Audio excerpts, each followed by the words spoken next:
அப்போஸ்தலர் அதிகாரம் 19. அப்பல்லோ என்பவன் கொரிந்து பட்டணத்திலே இருக்கையில் பவுல் மேடான தேசங்கள் வழியாய் போய் எபேசுவுக்கு வந்தான். அங்கே சில சீஷரை கண்டு, நீங்கள் விசுவாசிகள் ஆன போது பரிசுத்த ஆவியை பெற்றீர்களா என்று கேட்டான். அதற்கு அவர்கள், பரிசுத்த ஆவி உண்டென்பதை நாங்கள் கேள்விப்படவே இல்லை என்றார்கள்.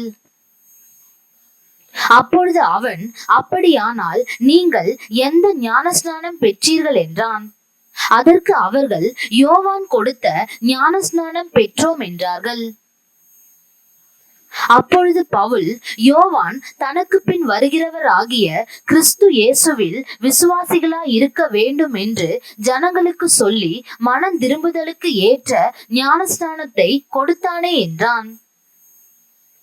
அதை கேட்டபோது அவர்கள் கர்த்தராகிய இயேசுவின் நாமத்தினாலே ஞானஸ்நானம் பெற்றார்கள்.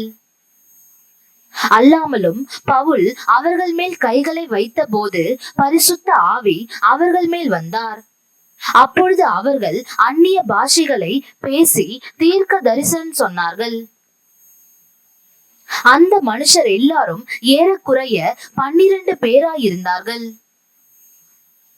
பின்பு பவுல் ஜெப ஆலயத்தில் பிரவேசித்து தைரியமாய் பிரசங்கித்து 3 மாதம் அளவும் தேவனுடைய ராஜ்யத்துக்கு அடுத்தவைகளை குறித்து சம்பாஷணை பண்ணி புத்தி சொல்லிக் கொண்டு வந்தான்.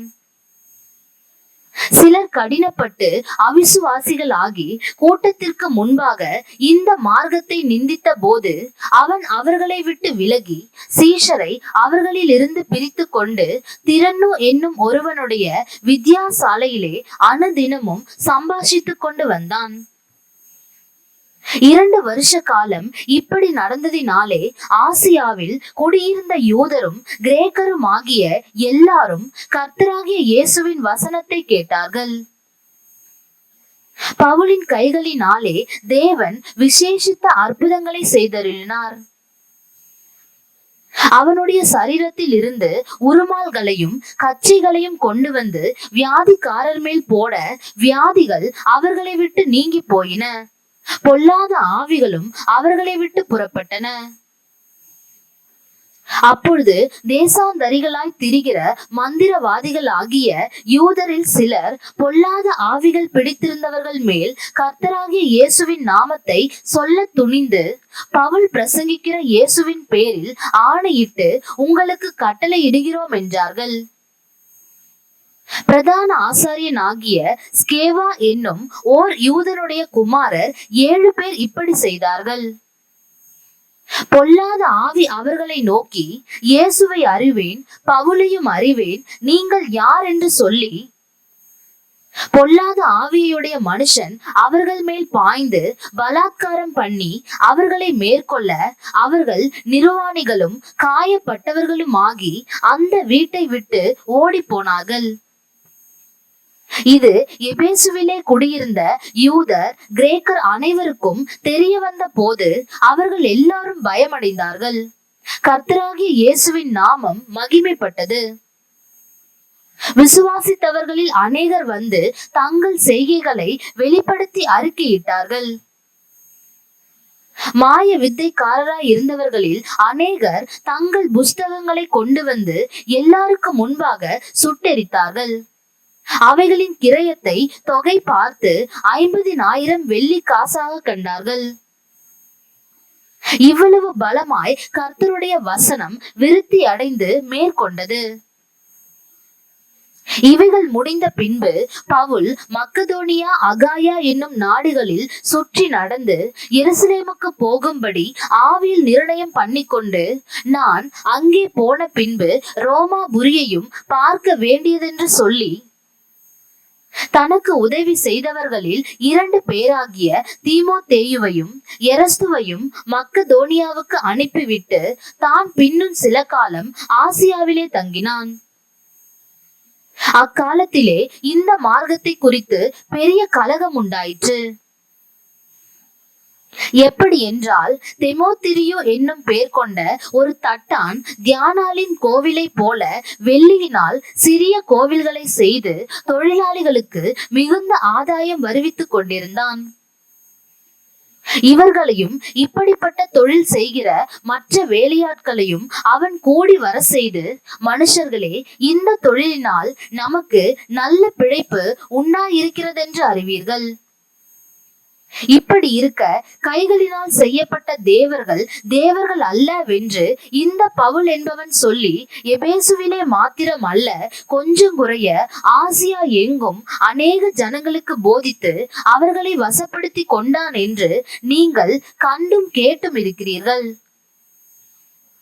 இதனால் நம்முடைய தொழில் அற்றுப்போகும்படியான அபாயம் நேரிட்டிருக்கிறதும் அல்லாமல், மகா தேவியாகிய தியானாளுடைய கோவில் எண்ணமற்று போகிறதற்கும், ஆசியா முழுமையும் பூச்சக்கரமும் சேவிக்கிற அவளுடைய மகத்துவம் அழிந்து போகிறதற்கும் ஏதுவா இருக்கிறது என்றான்.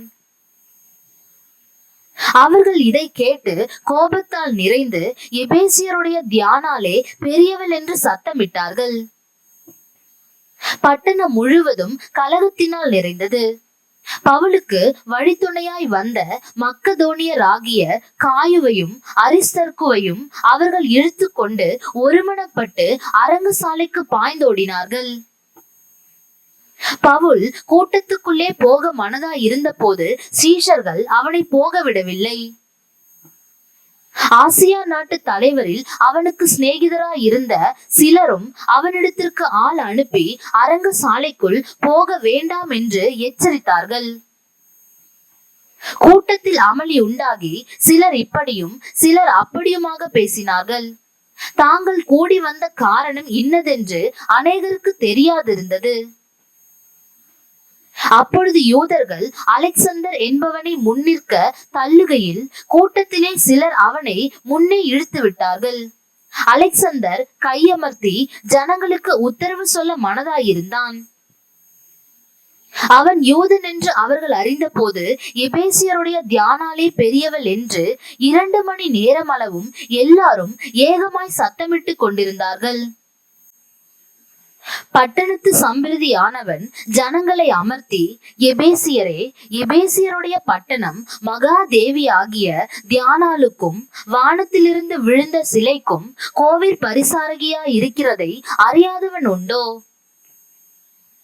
இது எதிர்பேசப்படாத காரியமாகையால் நீங்கள் ஒன்றும் பதறி செய்யாமல் அமர்ந்திருக்க வேண்டும். இந்த மனுஷரை இங்கே கொண்டு வந்தீர்கள். இவர்கள் கோவில் கொள்ளைக்காரரும் அல்ல, உங்கள் தேவியை தூஷிக்கிறவர்களும் அல்ல. தெமேத்திரியுவுக்கு அவனை சேர்ந்த தொழிலாளிகளுக்கும் ஒருவன் மேல் ஒரு காரியம் உண்டாயிருந்தால் நியாயம் விசாரிக்கிற நாட்கள் உண்டு. தேசாதிபதிகளும் இருக்கிறார்கள். ஒருவர் பேரில் ஒருவர் வழக்காடி கொள்ளட்டும். நீங்கள் வேறு யாதொரு காரியத்தை குறித்து விசாரிக்க வேண்டியதானால் அது நியாய சங்கத்திலே தீர்க்கப்படும். இன்றைக்கு உண்டான கலகத்தை குறித்து நாம் உத்தரவு சொல்லுகிறதற்கு ஏதுவில்லாதபடியால் இந்த கலகத்தை குறித்து நாங்கள் விசாரிக்கப்படும் போது குற்றவாளிகள் ஆகிறதற்கு ஏதுவா இருப்போமே என்று சொல்லி பின்பு கூட்டத்தை அனுப்பிவிட்டான். அதிகாரம் 20. கலகம் அமர்ந்த பின்பு பவுல் சீஷரை தன்னிடத்திற்கு வரவழைத்து வினவிக் கொண்டு மக்கதோனியாவுக்கு போக புறப்பட்டான். அவன் அந்த திசைகளிலே சுற்றி நடந்து சீஷர்களுக்கு வெகுவாய் புத்தி சொல்லி கிரேக்கு தேசத்திலே சேர்ந்தான். அங்கே 3 மாதம் சஞ்சரித்த பின்பு அவன் கப்பல் ஏறி சீரியா தேசத்துக்கு போக மனதாய் இருந்த போது யூதர்கள் அவனுக்கு தீமை செய்யும்படி ரகசியமான யோசனை கொண்டிருந்தபடியால் மக்கதோனியா தேசத்தின் வழியாய் திரும்பி போக தீர்மானம் பண்ணினான். பெரோயா ஊரானாகிய சோபத்தரும் தெசலோனிக்கேயரில் அரிஸ்தர்க்கும் செக்குந்தும் தெர்பையன் ஆகிய காயுவும் தீமோத்தேயும் ஆசியா நாட்டாராகிய தீகுக்கும் துரோபீமும் ஆசியா நாடு வரைக்கும் அவனுக்கு வழித்துணையாய் வந்தார்கள். இவர்கள் முன்னாக போய் துரோவா பட்டணத்திலே எங்களுக்காக காத்திருந்தார்கள். புளிப்பில்லாத அப்ப பண்டிகை நாட்களுக்கு பின்பு நாங்கள் கப்பல் ஏறி பிலிப்பு பட்டணத்தை விட்டு 5 நாளைக்குள்ளே துரோவா பட்டணத்துக்கு அவர்களிடத்தில் வந்து அங்கே 7 நாள் தங்கியிருந்தோம். வாரத்தின் முதல் நாளிலே அப்பம் பிற்கும்படி சீஷர்கள் கூடி வந்திருக்கையில் பவுல் மறுநாளிலே புறப்பட வேண்டும் என்றிருந்து அவர்களுடனே சம்பாஷித்து நடு ராத்திரி மட்டும் பிரசங்கித்தான். அவர்கள் கூடி இருந்த மேல் வீட்டிலே அநேக விளக்குகள் வைத்திருந்தது.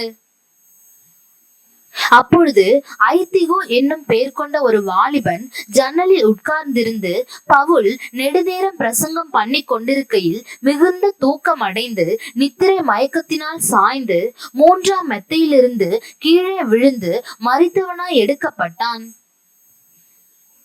உடனே பவுல் இறங்கி போய் அவன் மேல் விழுந்து அவனை அணைத்து கொண்டு, கலங்காதிருங்கள், இவன் உயிர் இவனுக்குள் இருக்கிறது என்றான். பின்பு ஏறி போய் அப்பம் பிட்டு புசித்து விடியற் காலம் அளவும் வெகு நேரம் பேசிக் கொண்டிருந்து பின்பு புறப்பட்டான். அந்த வாலிபனை அவர்கள் உயிருள்ளவனாக கூட்டிக் கொண்டு வந்து மிகுந்த ஆறுதல் அடைந்தார்கள். பவுல் ஆசோ பட்டணம் வரைக்கும் கரை வழியாய் போக மனதாய் இருந்தபடியால் அவன் திட்டம் பண்ணியிருந்தபடியே நாங்கள் கப்பல் ஏறி அந்த பட்டணத்தில் அவனை ஏற்றி கொள்ளும்படி முன்னாக அங்கே போயிருந்தோம். அவன் ஆசோ பட்டணத்திலே எங்களை கண்டபோது நாங்கள் அவனை ஏற்றி கொண்டு மித்திலேனே பட்டணத்துக்கு வந்தோம். அவ்விடம் விட்டு மறுநாளிலே கீயோ தீவுக்கு எதிராக வந்து பவுல் கூடுமானால் பெந்தகோஸ்தே பண்டிகை நாளிலே எருசலேமில் இருக்க வேண்டும் என்று தீவிரப்பட்டது நிமித்தம் தான் ஆசியாவிலே காலம் போக்காதபடிக்கு எபேசு பட்டணத்தை கடந்து போக வேண்டும் என்று தீர்மானித்ததினால் மறுநாளிலே சாமு தீவு பிடித்து துரோகில்லியோன் ஊர் துறையிலே தங்கி மறுநாள் மிலேத்து பட்டணத்துக்கு வந்தோம். மிலேத்துவிலிருந்து அவன் எபேசுவுக்கு ஆள் அனுப்பி சபையின் மூப்பரை வரவழைத்தான். அவர்கள் தன்னிடத்தில் வந்து சேர்ந்த பொழுது அவன் அவர்களை நோக்கி, நான் ஆசியா நாட்டில் வந்த முதல் நாள் தொடங்கி எல்லா காலங்களிலும் உங்களுடனே இன்ன விதமாய் இருந்தேன் என்பதை நீங்கள் அறிந்திருக்கிறீர்கள். வெகு மனத்தாழ்மையோடும் மிகுந்த கண்ணீரோடும் யூதருடைய தீமையான யோசனைகளால் எனக்கு நேரிட்ட சோதனைகளோடும் நான் கர்த்தரை சேவித்தேன். பிரயோஜனமானவைகளில் ஒன்றையும் நான் உங்களுக்கு மறைத்து வைக்காமல் வெளியரங்கமாக வீடுகள் தோறும் உங்களுக்கு பிரசங்கித்து உபதேசம் பண்ணி தேவனிடத்திற்கு மனம் திரும்புவதை குறித்தும் நம்முடைய கர்த்தராகிய இயேசு கிறிஸ்துவை விசுவாசிப்பதை குறித்தும் நான் யூதருக்கும் கிரேக்கருக்கும் சாட்சியாக அறிவித்தேன். இப்பொழுதும் நான் ஆவியிலே கட்டுண்டவனாய் எருசலேமுக்கு போகிறேன். அங்கே எனக்கு நேரிடும் காரியங்களை நான் அறியேன். கட்டுகளும் உபத்திரவங்களும் எனக்கு வைத்திருக்கிறதென்று பரிசுத்த ஆவியானவர் பட்டணந்தோறும் தெரிவிக்கிறதை மாத்திரம் அறிந்திருக்கிறேன். ஆகிலும் அவைகளில் ஒன்றையும் குறித்து கவலைப்படேன். என் பிராணனையும் நான் அருமையாக எண்ணேன். என் ஓட்டத்தை சந்தோஷத்தோட முடிக்கவும் தேவனுடைய கிருபையின் சுவிசேஷத்தை பிரசங்கம் பண்ணும்படிக்கு நான் கர்த்தராகிய இயேசுவின் இடத்தில் பெற்ற ஊழியத்தை நிறைவேற்றவுமே விரும்புகிறேன். இதோ நான் உங்களுக்குள்ளே சஞ்சரித்து தேவனுடைய ராஜ்யத்தை குறித்து பிரசங்கம் பண்ணினதை கேட்டவர்களாகிய நீங்கள் எல்லாரும் இனி என் முகத்தை பார்க்க மாட்டீர்கள் என்று அறிந்திருக்கிறேன். தேவனுடைய ஆலோசனையில் ஒன்றையும் நான் மறைத்து வைக்காமல் எல்லாவற்றையும் உங்களுக்கு அறிவித்தபடியினாலே எல்லாருடைய இரத்த பழிக்கும் நீங்கி நான் சுத்தமா இருக்கிறேன் என்பதற்கு உங்களை இன்றைய தினம் சாட்சிகளாக வைக்கிறேன். ஆகையால் உங்களை குறித்தும் தேவன் தம்முடைய சுய இரத்தத்தினாலே சம்பாதித்து கொண்ட தமது சபையை மேய்ப்பதற்கும் பரிசுத்த ஆவி உங்களை கண்காணிகளாக வைத்த மந்தை முழுவதையும் குறித்தும் எச்சரிக்கையாயிருங்கள். நான் போன பின்பு மந்தையை தப்ப விடாத கொடிதான ஓநாய்கள் உங்களுக்குள்ளே வரும். உங்களிலும் சிலர் எழும்பி சீஷர்களை தங்களிடத்தில் இழுத்து கொள்ளும்படி மாறுபாடானவைகளை போதிப்பார்கள் என்று அறிந்திருக்கிறேன். ஆனபடியால் நான் 3 வருஷ காலமாய் இரவும் பகலும் கண்ணீரோட இடைவிடாமல் அவனவனுக்கு புத்தி சொல்லிக் கொண்டு வந்ததை நினைத்து விழித்திருங்கள். இப்பொழுதும் சகோதரரே, நீங்கள் பக்தி விருத்தி அடையவும் பரிசுத்தமாக்கப்பட்ட அனைவருக்குள்ளும் உங்களுக்கு சுதந்திரத்தை கொடுக்கவும் வல்லவராய் இருக்கிற தேவனுக்கும் அவருடைய கிருபையுள்ள வசனத்துக்கும் உங்களை ஒப்பு கொடுக்கிறேன். ஒருவனுடைய வெள்ளியை ஆகிலும் பொன்னை ஆகிலும் வஸ்திரத்தை ஆகிலும் நான் இச்சிக்கவில்லை. நீங்கள் அறிந்திருக்கிறபடி எனக்கும் என்னுடனே கூட இருந்தவர்களுக்கும் வேண்டியவைகளுக்காக இந்த கைகளே வேலை செய்தது. இப்படி பிரயாசப்பட்டு பலவீனரை தாங்கவும் வாங்குகிறதை பார்க்கிலும் கொடுக்கிறதே பாக்கியம் என்று கர்த்தராகிய இயேசு சொன்ன வார்த்தைகளை நினைக்கவும் வேண்டும் என்று எல்லா விதத்திலேயும் உங்களுக்கு காண்பித்தேன் என்றான். இவைகளை சொன்ன பின்பு அவன் முழங்கார் படியிட்டு அவர்கள் எல்லோரோடும் கூட ஜெபம் பண்ணினான். அவர்கள் எல்லாரும் மிகவும் அழுது, என் முகத்தை நீங்கள் இனி பார்க்க மாட்டீர்கள் என்று அவன் சொன்ன வார்த்தையை குறித்து அதிகமாய் துக்கப்பட்டு பவுலின் கழுத்தை கட்டிக்கொண்டு அவனை முத்தம் செய்து கப்பல் வரைக்கும் அவனுடனே கூட போனார்கள். அதிகாரம் 21. நாங்கள் அவர்களை விட்டு பிரிந்து துறை பெயர்ந்த பின்பு நேராயோடி கோஸ் தீவையும் மறுநாளில் ரோது தீவையும் சேர்ந்து அவ்விடம் விட்டு பத்தாரா பட்டணத்துக்கு வந்து அங்கே பெனிக்கே தேசத்திற்கு போகிற ஒரு கப்பலை கண்டு அதிலே ஏறி போனோம். சீப்புரு தீவை கண்டு அதை இடதுபுறமாக விட்டு சீரியா நாட்டிற்கு ஓடி தீரு பட்டண துறையில் இறங்கினோம். அங்கே கப்பலின் சரக்குகளை இறக்க வேண்டியதா இருந்தது. அவ்விடத்தில் உள்ள சீஷரை கண்டுபிடித்து அங்கே 7 நாள் தங்கினோம். அவர்கள் பவுலை நோக்கி, நீர் எருசலேமுக்கு போக வேண்டாம் என்று ஆவியின் ஏவுதலினாலே சொன்னார்கள். அந்த நாட்கள் நிறைவேறின பின்பு நாங்கள் புறப்பட்டு போகையில் அவர்கள் எல்லாரும் மனைவிகளோடும் பிள்ளைகளோடும் கூட பட்டணத்துக்கு புறம்பே எங்களை வழிவிட்டு அனுப்பும்படி வந்தார்கள். அப்பொழுது கடற்கரையிலே நாங்கள் முழங்கார் படியிட்டு ஜெபம் பண்ணினோம். ஒருவரிடத்தில் ஒருவர் உத்தரவு பெற்றுக்கொண்ட பின்பு நாங்கள் கப்பல் ஏறினோம். அவர்கள் தங்கள் வீடுகளுக்கு திரும்பி போனார்கள். நாங்கள் கப்பல் யாத்திரையை முடித்து தீரு பட்டணத்தை விட்டு பித்தலோமாய் பட்டணத்துக்கு வந்து சகோதரரை வினவி அவர்களிடத்தில் 1 நாள் தங்கினோம். மறுநாளிலே பவுலை சேர்ந்தவர்களாகிய நாங்கள் புறப்பட்டு செசரியா பட்டணத்துக்கு வந்து 7 பேரில் ஒருவனாகிய பிலிப்பென்னும் சுவிசேஷகனுடைய வீட்டிலே பிரவேசித்து அவனிடத்தில் தங்கினோம். தீர்க்க தரிசனம் சொல்லுகிற கன்னியாஸ்திரி ஆகிய 4 குமாரத்திகள் அவனுக்கு இருந்தார்கள். நாங்கள் அநேக நாள் அங்கே தங்கி இருக்கையில் அகபு என்னும் பேர் கொண்ட ஒரு தீர்க்க தரிசி யூதேயாவிலிருந்து வந்தான்.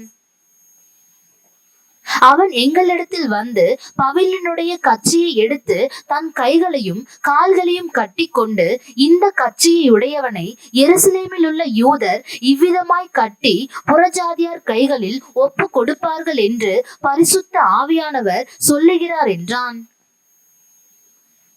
இவைகளை நாங்கள் கேட்ட பொழுது எருசலேமுக்கு போக வேண்டாம் என்று நாங்களும் அவ்விடத்தாரும் அவனை வேண்டிக் கொண்டோம். அதற்கு பவுல், நீங்கள் அழுது என் இருதயத்தை ஏன் உடைந்து போக பண்ணுகிறீர்கள்? எருசலேமில் நான் கர்த்தராகிய இயேசுவின் நாமத்திற்காக கட்டப்படுவதற்கு மாத்திரம் அல்ல, மரிப்பதற்கும் ஆயத்தமா இருக்கிறேன் என்றான்.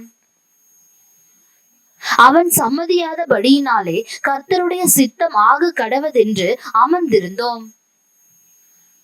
அந்த நாட்களுக்கு பின்பு நாங்கள் பிரயாண சாமான்களை ஆயத்தம் பண்ணிக்கொண்டு எருசலேமுக்கு போனோம்.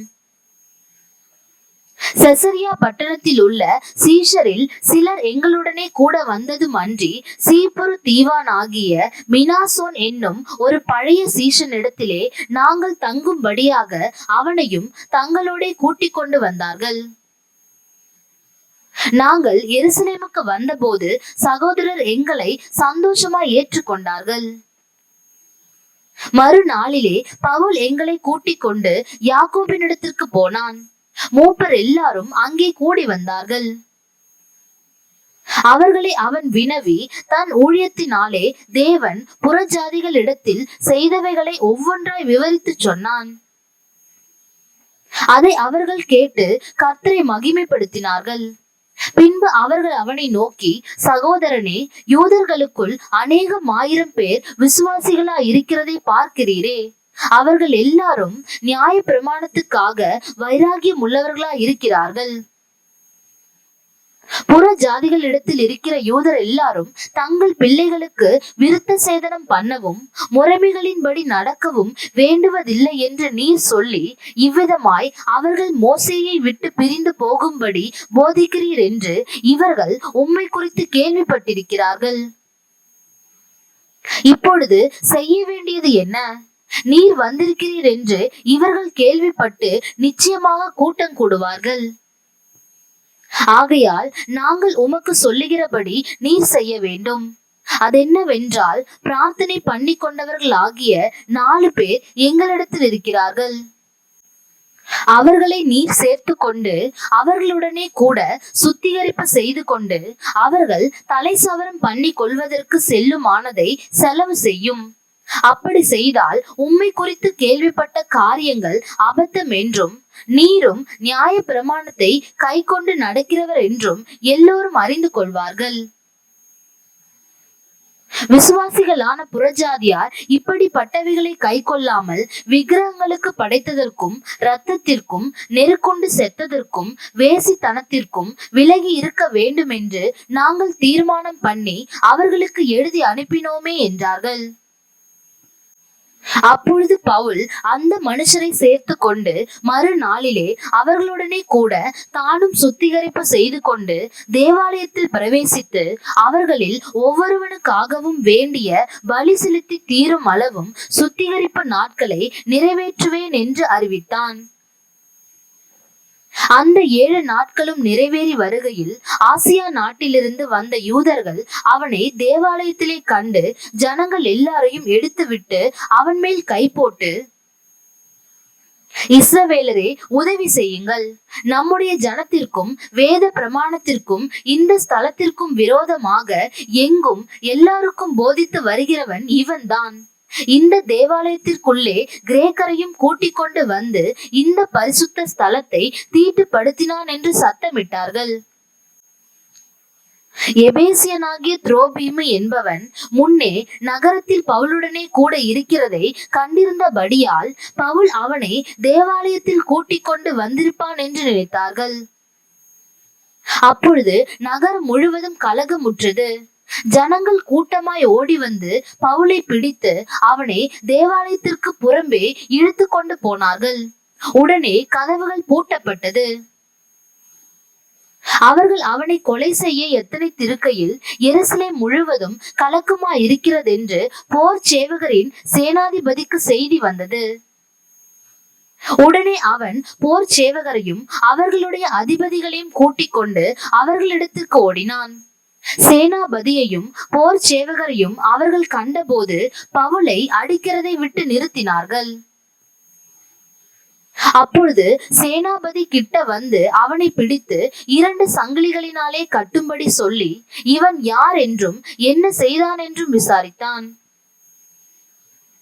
அதற்கு ஜனங்கள் பலவிதமாய் சத்தமிட்டார்கள். சந்தடியினாலே நிச்சயத்தை அவன் அறிய கூடாமல் அவனை கோட்டைக்குள்ளே கொண்டு போகும்படி கட்டளையிட்டான். அவன் படிகள் மேல் ஏறின போது ஜனக்கூட்டம் திரண்டு பின் சென்று இவனை அகற்றும் என்று உக்கிரமாய் கூப்பிட்டபடியினாலே போர் சேவகர் அவனை தூக்கி கொண்டு போக வேண்டியதாயிருந்தது. அவர்கள் பவுலை கோட்டைக்குள்ளே கொண்டு போகிற சமயத்தில் அவன் சேனாபதியை நோக்கி, நான் உம்முடனே ஒரு வார்த்தையை பேசலாமா என்றான். அதற்கு அவன், உனக்கு கிரேக்க பாஷை தெரியுமா? நீ இந்த நாட்களுக்கு முன்னே கலகம் உண்டாக்கி 4000 கொலைபாதகரை வனாந்தரத்துக்கு கொண்டு போன எகிப்தியன் அல்லவா என்றான். அதற்கு பவுல், நான் சிலிசியா நாட்டிலுள்ள கீர்த்தி பெற்ற தர்சு பட்டணத்து யூதன். ஜனங்களுடனே பேசும்படி எனக்கு உத்தரவாக வேண்டும் என்று உம்மை வேண்டிக் கொள்ளுகிறேன் என்றான். உத்தரவான போது பவுல் படிகளின் மேல் நின்று ஜனங்களை பார்த்து கையமர்த்தினான். மிகுந்த அமைதல் உண்டாயிற்று. அப்பொழுது அவன் எபிரேய பாஷையிலே பேசத் தொடங்கினான். அதிகாரம் 22. சகோதரரே, பிதாக்களே, நான் இப்பொழுது உங்களுக்கு சொல்ல போகிற நியாயங்களுக்கு செவி கொடுப்பீர்களாக என்றான். அவன் எபிரேய பாஷையிலே தங்களுடனே பேசுகிறதை அவர்கள் கேட்ட பொழுது அதிக அமைதலாயிருந்தார்கள். அப்பொழுது அவன், நான் யூதன், சிலிசியா நாட்டிலுள்ள தர்சு பட்டணத்திலே பிறந்து இந்த நகரத்திலே கமாலியேலின் பாதத்தருகே வளர்ந்து முன்னோர்களுடைய வேத பிரமாணத்தின்படியே திட்டமாய் போதிக்கப்பட்டு இன்றைய தினம் நீங்கள் எல்லோரும் தேவனை குறித்து வைராகியம் உள்ளவர்களாய் இருக்கிறது போல நானும் வைராகியம் உள்ளவனாய் இருந்தேன். நான் இந்த மார்க்கத்தார் ஆகிய புருஷரையும் ஸ்திரீகளையும் கட்டி சிறைச்சாலைகளில் ஒப்புவித்து மரண பரியந்தம் துன்பப்படுத்தினேன். அதற்கு பிரதான ஆசாரியரும் மூப்பர் யாவரும் சாட்சி கொடுப்பார்கள். அவர்கள் கையிலே நான் சகோதரருக்கு நிருபங்களை வாங்கி கொண்டு தமஸ்குவில் இருக்கிறவர்களுக்கும் தண்டிக்கப்படும்படிக்கு அவர்களை கட்டி எருசலேமுக்கு கொண்டு வரும்படி அவ்விடத்திற்கு போனேன். அப்படி நான் பிரயாணப்பட்டு தமஸ்குவுக்கு சமீபமான போது மத்தியான வேளையிலே சடுதியாய் வானத்திலிருந்து பேரொளி உண்டாகி என்னை சுற்றி பிரகாசித்தது. நான் தரையிலே விழுந்தேன். அப்பொழுது, சவுலே, சவுலே, நீ என்னை ஏன் துன்பப்படுத்துகிறாய் என்று என்னுடனே சொல்லுகிற ஒரு சத்தத்தை கேட்டேன். அதற்கு நான், ஆண்டவரே, நீர் யார் என்றேன். அவர், நீ துன்பப்படுத்துகிற நசரேயனாகிய இயேசு நானே என்றார். என்னுடனே கூட இருந்தவர்கள் வெளிச்சத்தை கண்டு பயமடைந்தார்கள். என்னுடனே பேசினவருடைய சத்தத்தையோ அவர்கள் கேட்கவில்லை. அப்பொழுது நான், ஆண்டவரே, நான் என்ன செய்ய வேண்டும் என்றேன். அதற்கு கர்த்தர், நீ எழுந்து தமஸ்குவுக்கு போ. நீ செய்யும்படி நியமிக்கப்பட்டதெல்லாம் அங்கே உனக்கு சொல்லப்படும் என்றார். அந்த ஒளியின் மகிமையினாலே நான் பார்வையற்று போனபடியினால் என்னோடு இருந்தவர்களால் கையிலாக கொடுத்து வழிநடத்தப்பட்டு தமஸ்குவுக்கு வந்தேன். அப்பொழுது வேத பிரமாணத்தின்படியே பக்தி உள்ளவனும் அங்கே குடியிருக்கிற சகல யூதராலும் நல்லவன் என்று சாட்சி பெற்றவனும் ஆகிய அனனியா என்னும் ஒருவன் என்னிடத்தில் வந்து நின்று, சகோதரனாகிய சவுலே, பார்வை அடைவாயாக என்றான். அந்நேரமே நான் பார்வை அடைந்து அவனை ஏறிட்டு பார்த்தேன். அப்பொழுது அவன், நம்முடைய முன்னோர்களின் தேவனுடைய திருவுளத்தை நீ அறியவும் நீதிபரரை தரிசிக்கவும் அவருடைய திருவாய் மொழியை கேட்கவும் அவர் உன்னை முன்னமே தெரிந்து கொண்டார். நீ கண்டவைகளையும் கேட்டவைகளையும் குறித்து சகல மனுஷருக்கு முன்பாக அவருக்கு சாட்சியாயிருப்பாய். இப்பொழுது நீ தாமதிக்கிறது என்ன? நீ எழுந்து கர்த்தருடைய நாமத்தை தொழுது கொண்டு ஞானஸ்நானம் பெற்று உன் பாவங்கள் போக கழுவப்படு என்றான். பின்பு நான் எருசலேமுக்கு திரும்பி வந்து தேவாலயத்திலே ஜெபம் பண்ணி கொண்டிருக்கையில் ஞான திருஷ்டி அடைந்து அவரை தரிசித்தேன். அவர் என்னை நோக்கி, நீ என்னை குறித்து சொல்லும் சாட்சியை இவர்கள் ஏற்றுக்கொள்ள மாட்டார்கள். ஆதலால் நீ தாமதம் பண்ணாமல் சீக்கிரமாய் எருசலேமை விட்டு புறப்பட்டு போ என்றார். அதற்கு நான், ஆண்டவரே, உம்மிடத்தில் விசுவாசமாய் இருக்கிறவர்களை நான் காவலில் வைத்து ஜெப ஆலயங்களிலே அடித்ததையும் உம்முடைய சாட்சி ஆகிய ஸ்தேவானுடைய ரத்தம் சிந்தப்படுகிற போது நானும் அருகே நின்று அவனை கொலை செய்வதற்கு சம்மதித்து அவனை கொலை செய்தவர்களின் வஸ்திரங்களை காத்து கொண்டிருந்ததையும் இவர்கள் அறிந்திருக்கிறார்களே என்றேன். அதற்கு அவர், நீ போ, நான் உன்னை தூரமாய் புற ஜாதிகளிடத்திலே அனுப்புவேன் என்று சொன்னார் என்றான். இந்த வார்த்தை வரைக்கும் அவனுக்கு செவி கொடுத்தார்கள். பின்பு, இப்படிப்பட்டவனை பூமியிலிருந்து அகற்ற வேண்டும், இவன் உயிரோடு இருக்கிறது நியாயம் அல்லவென்று மிகுந்த சத்தமிட்டு சொன்னார்கள்.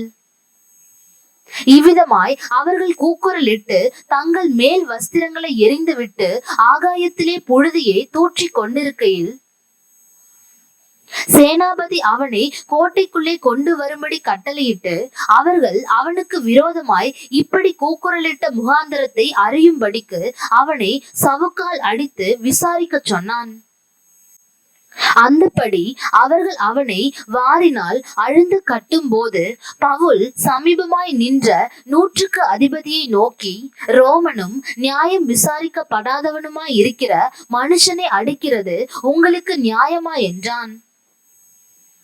100க்கு அதிபதி அதை கேட்டு சேனாபதியினிடத்திற்கு போய் அதை அறிவித்து, நீ செய்ய போகிறதை குறித்து எச்சரிக்கையாயிரும், இந்த மனுஷன் ரோமன் என்றான். அப்பொழுது சேனாபதி பவுலினிடத்தில் வந்து, நீ ரோமனா, எனக்கு சொல் என்றான். அதற்கு அவன், நான் ரோமன்தான் என்றான். சேனாபதி பிரதியுத்தரமாக, நான் மிகுந்த திரவியத்தினாலே இந்த ஸ்லாக்கியத்தை சம்பாதித்தேன் என்றான். அதற்கு பவுல், நானோ இந்த ஸ்லாக்கியத்திற்குரியவனாக பிறந்தேன் என்றான். அவனை அடித்து விசாரிக்கும்படி எத்தனமா இருந்தவர்கள் உடனே அவனை விட்டு விட்டார்கள். சேனாபதி அவன் ரோமன் என்று அறிந்து அவனை கட்டுவித்ததற்காக பயந்தான். பவுலின் மேல் யூதராலே ஏற்படுத்தப்பட்ட குற்றம் இன்னதென்று நிச்சயமாய் அறிய விரும்பி அவன் மறுநாளிலே அவனை கட்டவிழ்த்து பிரதான ஆசாரியரையும் ஆலோசனை சங்கத்தார் அனைவரையும் கூடி வரும்படி கட்டளையிட்டு அவனை கூட்டிக் கொண்டு போய் அவர்களுக்கு முன்பாக நிறுத்தினான்.